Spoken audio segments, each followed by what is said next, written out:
මිමෝසා මල සුන්දර කටුක ඕනෑම පරිසරයක හරි ලස්සනට ඉතා ශක්තිමත් ගසක පිපෙන මේ කහපාට පුංචි මල. ඉතාලියේ තෙරේසා මතේ විසින් කාන්තා දිනයට දෙන්න යෝජනා කර ඇත්තෙත් කාන්තාවත් බොහෝ දුරට ඒ හා සමාන නිසා වෙන්න ඇති.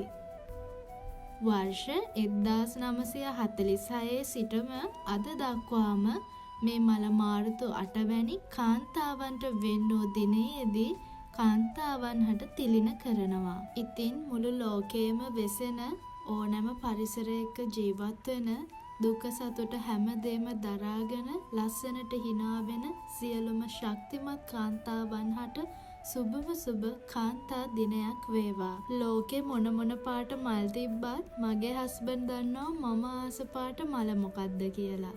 ඉතින් අද විශේෂ දවසට මෙමෝස මලත් අරන් දෙන ගමන් එයා මං ආස පාටින් මලක් අරන් දෙන්නත් අමතක කරේ නැහැ. මේක නම් මලක් නෙමේ මල් පැලයක්. ඉතින් මේක දිගටම තියාගන්න පුළුවන් නිසා එයා මට මේකත් අරගෙන දුන්නා. බොන ෆෙස්ටා දෙල්ලා දුන්නා. චාෝ.